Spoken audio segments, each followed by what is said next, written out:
Hello friends, आप सभी को मेरा प्यार भरा आदाब और नमस्कार। मैं हूं रियासत हुसैन उस्मानी और एक बार फिर से हमारे यूट्यूब चैनल भारत दर्पण में आपका बहुत बहुत स्वागत है। जैसा कि हम जानते ही हैं कि जो है डेली हम जो इम्पोर्टेंट न्यूज़ होती है उन पर हम चर्चा करते हैं। तो उसी सीरीज में आगे बढ़ते हुए आज जो है 14 मार्च 2026 की जो इम्पोर्टेंट न्यूज़ है उस पर हम चर्चा करेंगे। तो आइए शुरू करते हैं। देखिए, सबसे पहले जो है हम बात करेंगे आर्थिक दर्पण की। तो सेंसेक्स की अगर हम बात करते हैं जो 74,563 पॉइंट पर जो है जो क्लोज हुआ। अगर हम बात करें निफ्टी की तो निफ्टी जो है 23,151 यानी 23,151 पर जो है पॉइंट पर बंद हुआ है। वहीं अगर हम डॉलर की बात करते हैं तो डॉलर जो है देखिएगा, जो कीमत है उसकी 92 रुपये 30 पैसे यानी 92 रुपीज 30 पैसा जो है वो बढ़ करके हो गई है। वहीं अगर हम गोल्ड यानी सोने की अगर बात करते हैं तो सोने की जो है कीमत है वो 1,63,200 रुपए के पास प्रति तोला। और जो अगर हम चांदी की बात करते हैं यानी सिल्वर की बात करते हैं जो तो 2,65,500 रुपए प्रति किलोग्राम हो गई है।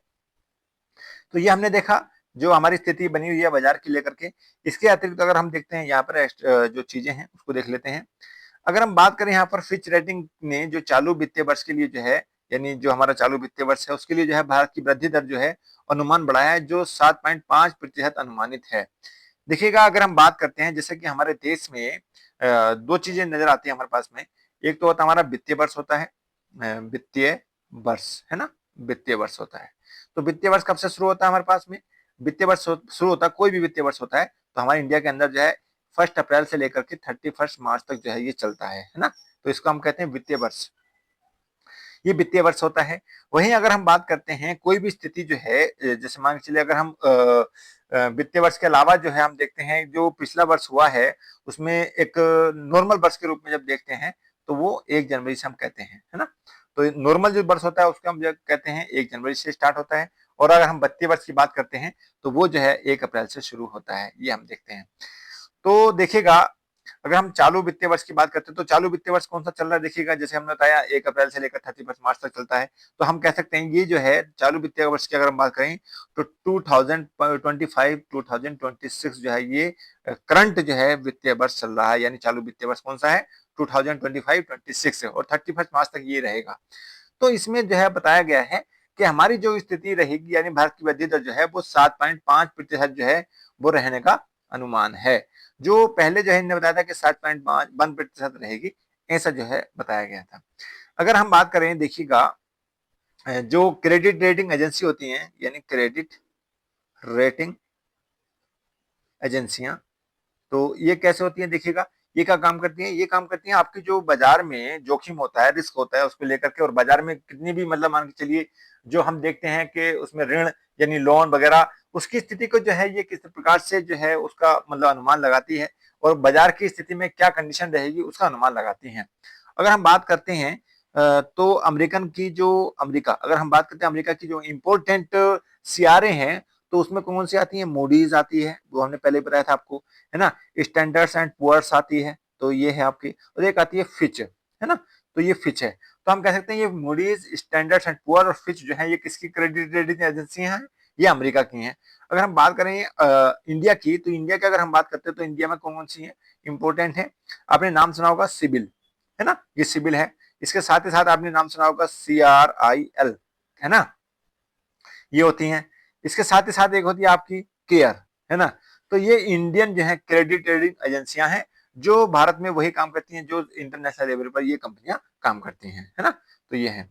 इसके साथ ही साथ अगर हम बात करते हैं देखिएगा अन्य जो न्यूज है वो है डॉलर में मजबूती से लगभग जो है 11,000 रुपए चांदी और सोना जो है 2,000 रुपए की गिरावट मतलब इसमें नजर आ रही है ना। तो क्योंकि डॉलर मजबूत हो रहा है, अगर डॉलर मजबूत हो रहा है तो जाहिर सी बात है इस तरह से जो है, क्योंकि हमारा डॉलर मजबूत होगा तो रुपए में गिरावट आएगी। यानी हम रुपए की अगर हम बात करते हैं तो रुपए में गिरावट है तो डॉलर में क्या होगा? डॉलर जो है वो बढ़ेगा। कहने का मतलब ये इन दोनों में जो है विपरीत संबंध होता है यानी उल्टा, है ना। वहीं अगर हम देखते हैं जो शेयर बाजार और हम देखते हैं जो हमारे जो सोना या चांदी गोल्ड वगैरह होते हैं, इसमें क्या होता है? इसमें हम संबंध देखते हैं। देखिएगा, अगर मान के चलिए गोल्ड है या सिल्वर है या इस तरह से जो भी महत्वपूर्ण जो इम्पोर्टेंट मतलब कह सकते हैं मेटल्स होती हैं, अगर उनका रेट क्या हो रहा है? बढ़ रहा है, उनका रेट क्या हो रहा है, बढ़ रहा है, तो शेयर मार्केट क्या होगी, शेयर मार्केट में जो है नीचे यानी उसकी गिरावट आएगी। तो हम कह सकते हैं जो एमसीएक्स में जो मेजर मतलब कह सकते हैं मेटल्स हैं, गोल्ड है, सिल्वर है या प्लेटिनम है, अगर इनकी जो है कीमत यानी अगर ऊपर जाती है तो शेयर बाजार जो है ये नीचे आता है। उसका मुख्य कारण क्या होता है, क्योंकि जब ऐसा होता है तो जो इन्वेस्टर्स होते हैं उनको ये रहता है, ये फ्यूचर में इन्वेस्ट मतलब कह सकते हैं कि उनको ये लगता है कि जो है गोल्ड में जो है उनकी तेजी हो रही है, तो वो वहां से शेयर मार्केट से अपना जो इन्वेस्टमेंट है उसको जहां से क्या कर लेते हैं, उसको विड्रॉल करके यहाँ पर इसको इन्वेस्टमेंट कर देते हैं। तो इस तरह से इनमें जो है मतलब क्या हो सकता है, उल्टा संबंध होता है ना। तो ये बात हमने देखी। इसके बाद अगर हम देखें बीते सप्ताह की जो है 11 अरब डॉलर से ज्यादा जो है घटा है फोरेक्स। देखिए अगर हम बात करते हैं, जैसा कि हमने देखा भी था कि हमारा जो अगर हम बात करते हैं 2025-26 में जो इकोनॉमिक सर्वे के अनुसार देखा गया था, और हमने पिछले सप्ताह भी जो है बात की थी कि जो हमारा जो फोरेक्स है, तो फोरेक्स जो है बढ़कर के कितना हो गया था, लगभग 718 बिलियन डॉलर के हिसाब से पहुंच चुका था, है ना, ये हो गया था, है ना। तो वहीं अगर हम देखते हैं तो जब अब हम देखेंगे तो हमारे जो है घटकर जो है कितना आ गया है, 11 अरब डॉलर से जो है इतना घटा है, और हम कह सकते हैं लगभग जो है 700 11 7 कर दो इसमें से 700 के 707 के आसपास जो है अरब डॉलर से के आसपास जो है हमारा फोरेक्स आ चुका है। तो ये पिछले सप्ताह हुआ है। इसमें हम देखते हैं फोरेक्स में होता क्या है, देखिए जैसे हमने पहले भी बताया था कि जो है forex exchange reserve, foreign exchange reserve के अंतर्गत क्या क्या आता है, एक तो आता है हमारा फोरेक्स, यही वाला फोरेक्स, यानी फोरेक्स मतलब जो हमारी विदेशी जो फॉरेन जो मतलब कह सकते हैं मुद्रा करेंसी होती है, एक तो वो आती है ना। दूसरा क्या आता है इसमें, दूसरा आता है रिजर्व गोल्ड, यानी गोल्ड जो आता है हमारा वो आता है रिजर्व वाला गोल्ड, है ना। तीसरा क्या आता है हमारे पास में, इसमें आता है एसडीआर, है ना, स्पेशल ड्राइंग राइट्स होते हैं। और अगर हम बात करते हैं अन्य चौथे की बात करते हैं तो आता है हमारा आरटीएस, है ना, यानी आरटीएस जो होता है ना, इस प्रकार से रिजर्व ट्रेंच असेट्स के रूप में आता है। ये दोनों जो रिलेटेड हैं वो आईएमएफ से रिलेटेड है ना। तो अब फोरेक्स में, फोरेक्स करेंसी में तो बात कर ही रहे हैं, तो हमारे पास में अगर जितना अरब मतलब जितना भी डॉलर या जितने फॉरेन करेंसी होती है तो हम उसे कहेंगे फोरेक्स है हमारे पास में। और चूंकि जो हमारा एफआर में सबसे ज्यादा जो पार्ट होता है फोरेक्स का ही होता है, इसलिए जो हम टोटल एफआर को जो है फोरेक्स भी कहते हैं। वहीं अगर हम बात करते हैं गोल्ड रिजर्व की, तो गोल्ड रिजर्व तो आप जानती हैं, अगर गोल्ड हमारे पास में रिजर्व में है तो उसको हम गोल्ड रिजर्व कहेंगे।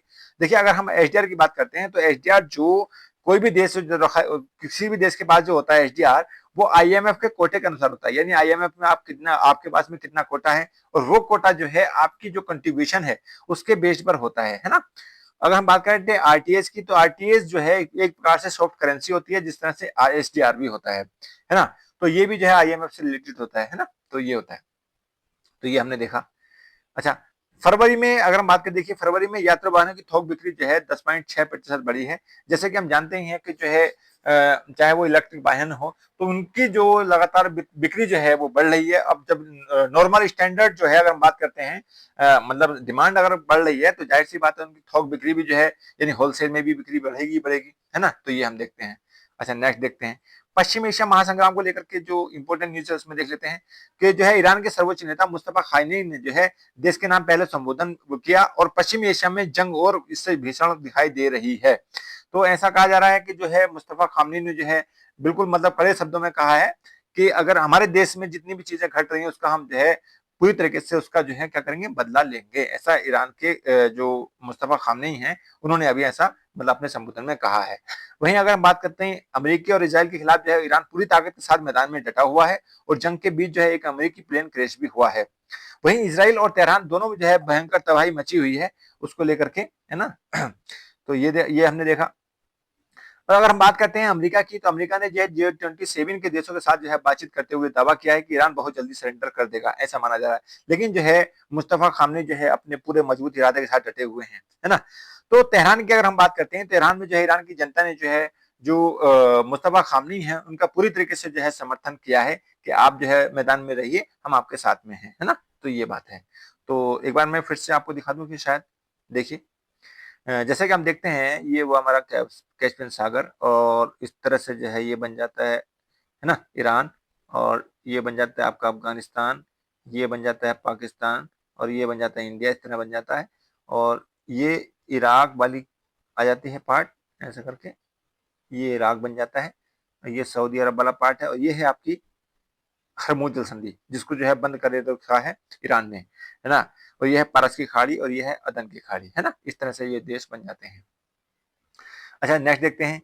पश्चिमी एशिया की जंग का प्रभाव जो है भारत में पड़ रहा है और पूरे देश में जो है एलपीजी, पेट्रोल, डीजल की किल्लत दिखाई पड़ रही है, जिसके लिए लंबी-लंबी कतारें लगी हुई हैं। मुख्य रूप से एलपीजी को लेकर के बहुत जो है मतलब कह सकते हैं कंडीशन मतलब कह सकते हैं गंभीर बनी हुई है और इसको लेकर के जो है पक्ष और विपक्ष में जो है मतलब तकरार भी चल रही है और संसद में इसका जो है मतलब देखा गया है कि संसद में माहौल भी गर्म रहा है इसको लेकर के।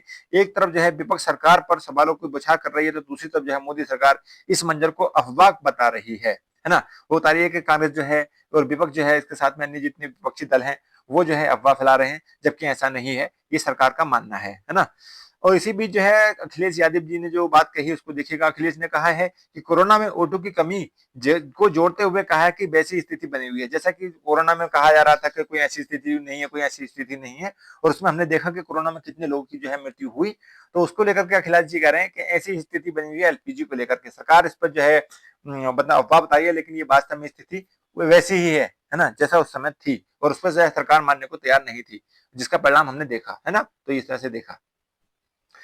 देखिएगा, अगर हम मुख्य चुनाव आयोग की बात करते हैं, तो देखिए मुख्य चुनाव आयोग पर महाभियोग की बात चल रही है, जैसे कि हमने देखा था कल कि इम्पीचमेंट जो है, जो चीफ इलेक्शन कमिश्नर हैं, उसके खिलाफ जो है ये बात आ रही है। तो अगर हम बात करते हैं, देखिएगा कौन है हमारे chief election commissioner, Gyaneshwar Kumar ji, है ना? और उस पर जो ये मामला है, वो एसआईआर को लेकर के जरा आरोप लगाया जा रहा है और उसी के संदर्भ में जो है, ये संसद में जो है मतलब महाभियोग लाने की बात की जा रही है और कल हमने देखा था कि जो है बहुत सारे सांसदों ने जो है उस पर अपना समर्थन दिया है और अभी उसे हम जो है अगर हम देखते हैं उसी के मतलब सीरीज में बढ़ते हैं तो 130 लोगों ने जो है लोकसभा में सांसदों ने और 63 सांसदों ने जो है राज्यसभा में जो है हस्ताक्षर किए हैं और ये मामला जो है हमने बताया था कि एसआईआर को लेकर के है। जैसा कि हम जानते ही हैं कि अगर जो देखिए, अगर हम इसको देखें, जो हमारा मुख्य मतलब हम कह सकते हैं जो भारतीय निर्वाचन आयोग है, भारतीय निर्वाचन आयोग, तो हम क्या करते हैं इसमें, इसकी ये क्या है, एक संवैधानिक संस्था है, यानी संवैधानिक संस्था है और इसका उल्लेख जो है 324 अनुच्छेद में और 329 से किया जा रहा है ना? इसमें किया जाता है। इसमें होता क्या है, एक तो मुख्य चुनाव आयुक्त होता ही है इसमें, है ना?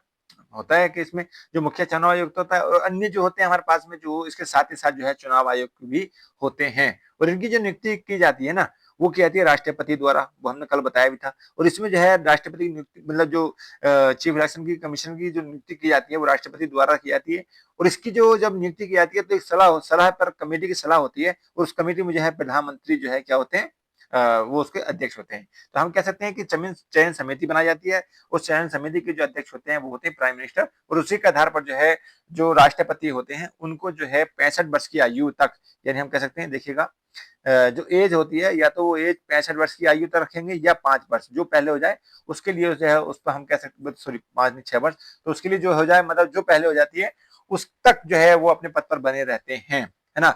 जहां तक इनकी मतलब पद समाप्ति की बात है तो पद समाप्ति के हमने कल भी बताया था कि 2 स्थितियां हो सकती हैं, या तो उन पर जो है कदाचार का मामला लगाया गया हो, यानी कदाचार का मामला लगाया गया हो और या फिर जो है वो अपने मतलब स्वयं से ही जो है उसको इस्तीफा देने के साथ मतलब इस्तीफा दे सकते हैं राष्ट्रपति को।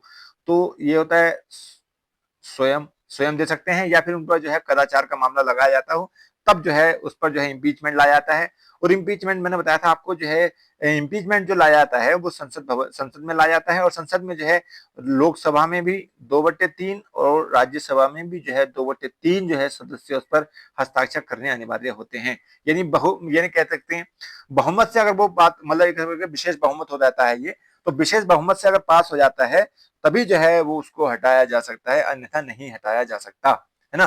तो ये हमने कल देखा था। तो ऐसा हमने देखा कल भी। तो नेक्स्ट देखते हैं आप। अगर हम बात करते हैं देखिएगा आज जो है देश भर में लगेंगी लोक अदालतें। ये किसको लेकर के है? ट्रैफिक चालानों को लेकर के हैं कि ट्रैफिक चालानों को लेकर के जो है एक लोक अदालतें लगने जा रही हैं आज। उससे छुटकारा पाने के लिए जो है वाहन मालिकों के पास जो है सुनहरा मौका है कि वो जो है उसके अंतर्गत आने वाले हजारों पेंडिंग चालानों को या तो कम किया जाएगा आज या फिर उनको माफ कर दिया जाएगा। तो ऐसी लोक अदालतें लगेंगी और ये हर जिला अदालतों में लगेंगी, है ना? तो उस पर जो है रिलेटेड संबंधित है कि जो वाहन है उनके पास में अगर उनका जो है कोई चालान पेंडिंग पड़ा हुआ है तो आज जो है पूरे देश में जो है लोक अदालतें लगने जा रही हैं, जिसको जो है चालानों को या तो उसको खत्म कर दिया जाएगा या फिर जो उसको कम किया जाएगा। तो ऐसा माना जा रहा है ना? अगर हम बात करते हैं, देखिए आज जो है 14 मार्च है और 14 मार्च को जो है अंतर्राष्ट्रीय गणित दिवस मनाया जाता है। तो वही जो है मनाया जाएगा और इसका जो मुख्य उद्देश्य क्या होता है कि मुख्य उद्देश्य ये होता है कि विज्ञान और तकनीकी में जो है गणित की जो इम्पोर्टेंस होती है, यानी उसकी जो कंट्रीब्यूशन होता है, उस पर जो है रेखांकित किया जाता है, उस पर जो है मतलब उस पर जो है फोकस किया जाता है ना? तो ये इसका मुख्य उद्देश्य रहता है।